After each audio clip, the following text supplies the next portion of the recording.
Bonjour à tous, j'espère que vous allez bien. Bienvenue dans cette nouvelle vidéo, dans ce nouveau tirage mensuel pour le mois d'avril. Je suis vraiment ravie de vous retrouver donc pour cette série de tirages signe par signe. Et aussi, je suis ravie de vous retrouver finalement dans cette énergie un petit peu de renouvellement qui est le printemps, puisque ça y est, on arrive maintenant vraiment dans l'énergie du printemps. Et aussi dans une nouvelle année zodiacale, puisque nous sommes maintenant dans le signe du bélier. Et le bélier étant en fait tout simplement le premier signe, je dirais, de l'année zodiacale. C'est un signe qui est vraiment caractérisé par finalement le retour de la vitalité, l'énergie vraiment de renouvellement, de spontanéité, d'action aussi, parce que le signe du bélier c'est vraiment un signe qui est fortement marqué justement par l'action.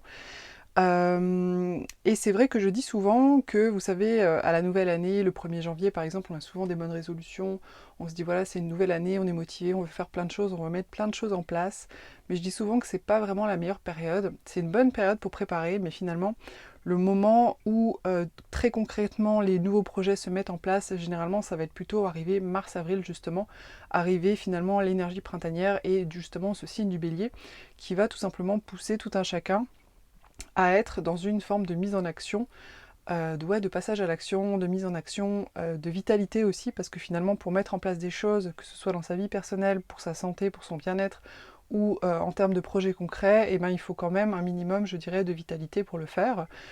Voilà, donc ça y est, on y est. Alors du coup, pour ce tirage mensuel, j'ai eu envie de faire un tirage un petit peu plus orienté projet. Rapport en fait en demandant un petit peu comment ça va être pour vous par rapport justement au projet que vous souhaitez mettre en place. Donc ça peut concerner différents types de projets. Des projets plus personnels, des projets plus professionnels. Ça peut être en lien aussi pour ceux et celles qui se questionnent sur la question un petit peu de la mission de vie. Il peut y avoir des réponses pour vous certainement dans ces tirages par rapport à ça. Et ça concerne justement des mises en action de manière générale. Donc n'hésitez pas à aller voir aussi vos signes ascendants et lunaires pour avoir des compléments d'information. Et puis si ce tirage ne vous parle pas, c'est qu'il n'y a pas forcément de message pour vous aujourd'hui ou cette fois-ci. Et n'hésitez pas à revenir vers moi pour un tirage personnalisé en allant directement sur mon site. Alors du coup ce mois-ci donc j'ai en carte les cartes du tarot que j'utilise toujours, c'est ma base on va dire. J'ai pris l'oracle aussi de l'intuition et de l'action. Après, vous les avez toujours en barre de description, les oracles, comme ça, si ça vous plaît, que vous voulez en acheter, voilà, vous savez où les trouver. Pour un petit message. Et puis, j'ai pris aussi l'oracle de la mission de vie, justement pour des messages un peu plus ciblés pour tout ce qui concerne un peu évolution de projet, mise en place de projet, etc. Voilà, pour venir compléter le tirage, la guidance. Allez, on y va, c'est parti!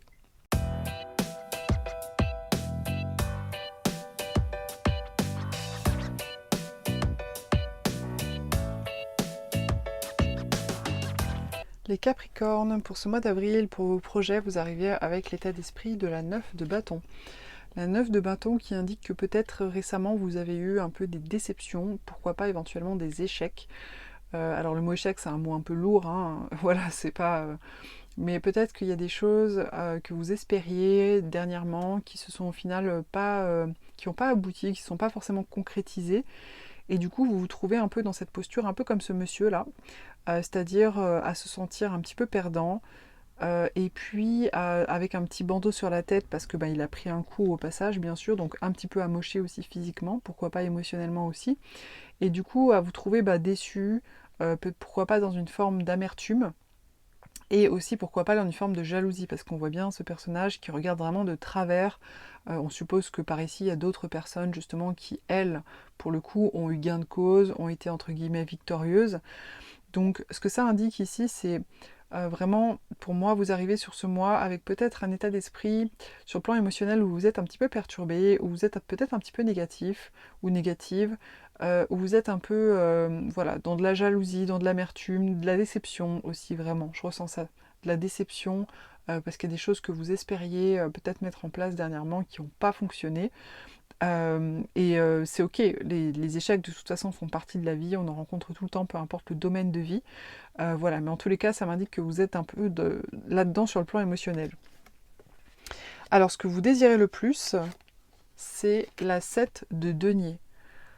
La 7 de denier nous parle de, finalement, faire fructifier, obtenir quelque part le fruit de ce que vous avez pu mettre en place par le passé.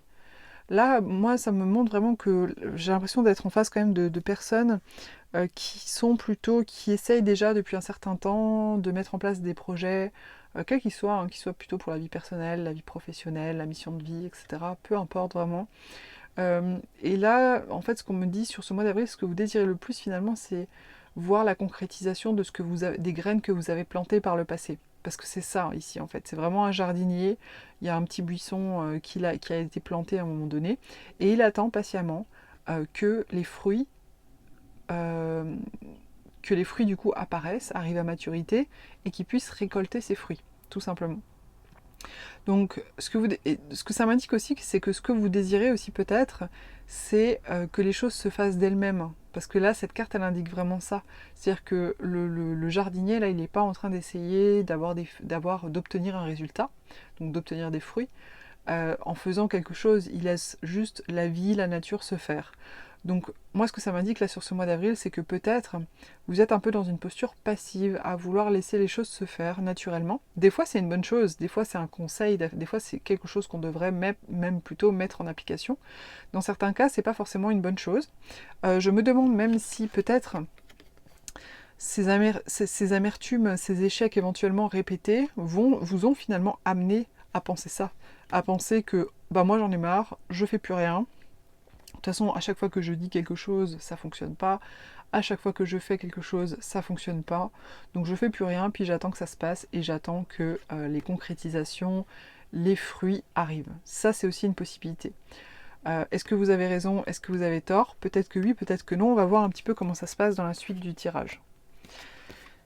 Alors, le défi pour vous sur ce mois d'avril, c'est la 8 d'épée. Donc là, on vous dit sur ce mois d'avril, faites attention à ne pas rester emprisonné par vos propres croyances limitantes. Donc là, bon déjà ce que ça m'indique, je vous disais, est-ce que vous avez raison, est-ce que vous avez tort juste avant. Je pense que le message là déjà il est assez clair parce que justement, peut-être que vos échecs passés, vos déceptions passées vous ont conduit à penser que ben, maintenant je fais plus rien, je laisse les choses se faire et puis ça finira bien par me tomber dans le bec, si je peux dire ça comme ça. Et là, on vous dit attention à vos croyances. Donc d'après moi, cet état d'esprit que je viens de décrire, à mon avis, c'est plutôt une croyance limitante que vous avez construite, malheureusement, face à des situations un petit peu difficiles, un peu douloureuses pour vous. Des échecs, pourquoi pas répétés, des déceptions répétées, c'est possible. Et là, on vous dit faites attention à ça. En fait, ce personnage, vous voyez, il est persuadé d'être bloqué, il est persuadé d'être coincé, d'avoir les pieds et mains liés, d'être complètement bloqué, tout simplement. Mais en réalité, il l'est tout simplement parce qu'il a un bandeau sur les yeux. Parce que s'il n'avait pas le bandeau sur les yeux, il se rendrait compte en fait que il n'est pas complètement entouré d'épée. Donc s'il veut, là, il suffirait qu'il marche vers l'avant pour sortir de sa situation. Donc là, on parle vraiment de croyances limitantes, du fait de ne pas avoir une vision claire finalement sur les choses, sur la situation, sur soi-même, sur le fond de ce qu'on aimerait, de ce qu'on n'aimerait pas, etc. Et en faisant finalement l'éclaircissement sur tout ça, de pouvoir justement sortir des croyances limitantes pour aller vers une amélioration, pour aller vers un dénouement, je dirais, positif, et puis après, pourquoi pas par la suite, poser des actions pour permettre du coup d'aller au bout de nos projets, au bout de nos envies. Parce que tout le monde est capable, hein. Quand c'est le bon projet, de toute façon, il n'y a pas de souci, les choses se mettent en place. Alors le conseil qu'on vous donne, c'est la 7 d'épée. Alors la 7 d'épée, bon c'est pas une carte particulièrement positive dans le sens où c'est une carte qui parle un peu de tricherie, de jalousie, de choses comme ça. Donc là encore on retrouve un peu cette énergie de tricherie, de tromperie, de mensonge, de vol. Et vu que c'est au niveau du conseil, moi ce que j'entends c'est qu'on vous dit n'essayez pas, si par exemple vous avez été en face de personnes pas forcément très honnêtes, soit parce qu'elles vous ont piqué votre poste par exemple, ou soit parce qu'elles vous ont fait croire que oui, je te soutiens, c'est super ce que tu fais, etc., mais qu'en fait par derrière elles vous critiquent et elles vous mettent des bâtons dans les roues, des choses comme ça. Ça peut arriver ce genre de situation, ça pourrait expliquer aussi l'amertume, hein, clairement, voilà. Si vous avez été confronté à des situations un petit peu comme ça, plus ou moins graves, on vous dit ici dans le conseil, n'entrez pas dans leur jeu, ne faites pas la même chose. Là, c'est vraiment ça, c'est vraiment la personne qui va être un petit peu malhonnête, qui va prendre son propre... comment dire ça? Qui va voir son propre intérêt en premier, quitte à nuire aux autres, en fait, tout simplement. Donc là, on vous dit dans le conseil, ne faites pas ça, ne voyez pas, enfin comment dire, c'est important bien sûr de penser à soi, bien sûr, mais là c'est pas dans un sens positif parce que ça nuit aux autres et en fait on n'est jamais gagnant sur le long terme de faire des coups bas, de nuire aux autres, de mentir, de tricher. On n'est jamais gagnant sur le long terme par rapport à ça. Donc là, on vous dit, si c'est quelque chose que vous avez subi, que vous êtes un peu dans l'amertume, etc., faites attention. On vous conseille de ne pas entrer dans leur jeu, de ne pas entrer dans le même type de comportement. Ça ne veut pas dire que vous ne pouvez pas mettre des limites, poser un cadre, faire attention à qui vous confiez quoi, etc., par rapport à vos projets. Oui, ça c'est une possibilité. Bien sûr, c'est même, je pense, même un plutôt bon conseil. Par contre, ne faites pas comme eux. Ne commencez pas à être sournoise, à mentir, voilà, à voler, à piquer des idées, etc. pour, du coup, obtenir ce que vous voulez. Ou en tout cas, si vous le faites, faites-le d'une manière où ça ne va pas nuire aux autres.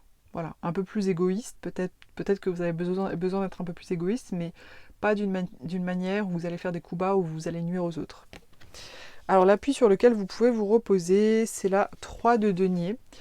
Donc là, on vous dit que vous avez manifestement cette capacité quand même à vous entourer de personnes qui vont avoir des compétences complémentaires à vous pour vous aider et vous soutenir dans vos projets, dans ce que vous souhaitez mettre en place. Et peut-être que vous en avez besoin aussi. Peut-être que justement dans ce que vous souhaitez mettre en place dans votre vie, vous avez besoin à un moment donné d'un conseil, de la part d'un conseiller spécialisé dans ce domaine. Je ne sais pas, je prends un exemple, un projet immobilier, j'en sais rien.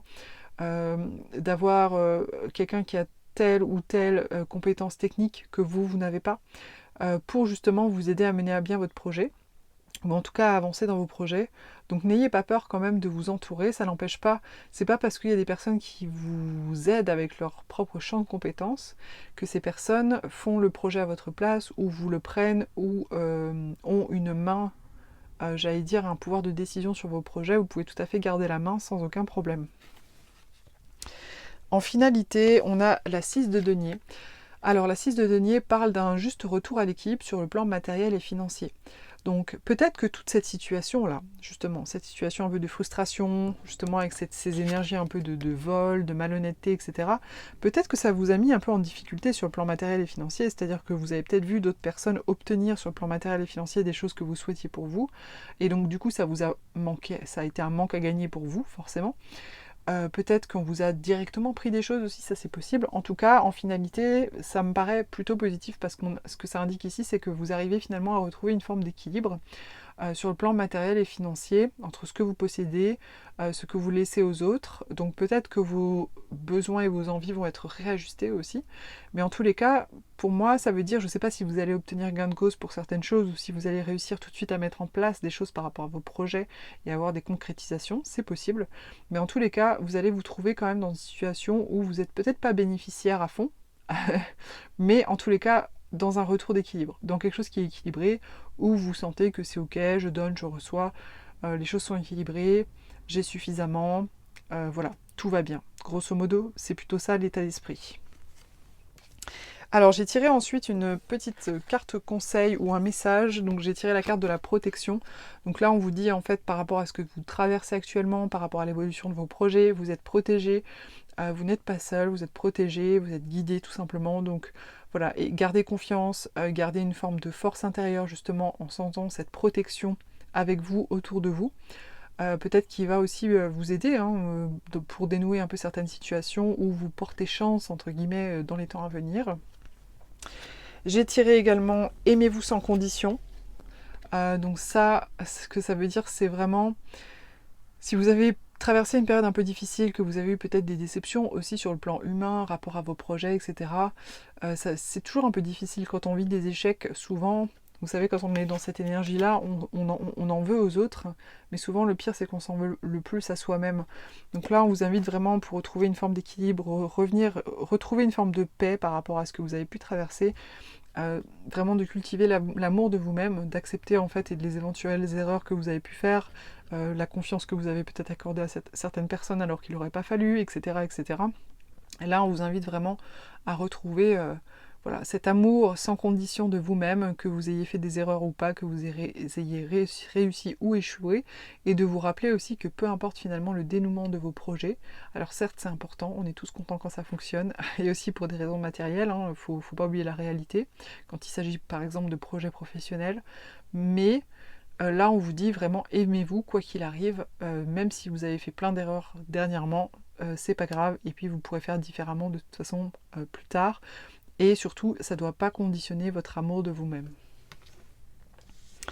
Et cette carte, honorer sans condition, qui rejoint aussi l'amour de soi, qui dit en fait, honorez-vous, c'est-à-dire faites-vous passer en priorité, prenez soin de vous, justement par amour de vous-même. Si vous devez poser des limites à certaines personnes, posez ces limites-là. S'il y a des choses qui vous tient à cœur de faire dans votre vie, faites-le. Voilà, c'est pas les autres qui vont vous donner l'autorisation, c'est pas les autres qui vont faire les choses pour vous, c'est vraiment à vous de vous honorer, d'honorer la personne que vous êtes, les qualités que vous avez, le droit de vivre des belles choses que vous avez, comme tout le monde. Donc là, c'est vraiment à vous de vous donner en fait cette autorisation pour justement peut-être prendre plus facilement votre place et avoir un aboutissement positif par rapport à vos projets. Voilà les Capricornes, j'espère que ce tirage vous a plu, vous a intéressé. N'hésitez pas à commenter, liker et partager. Pour une guidance personnalisée, vous pouvez me contacter sur myguidancebyLily.com et je vous dis à très vite pour une prochaine vidéo.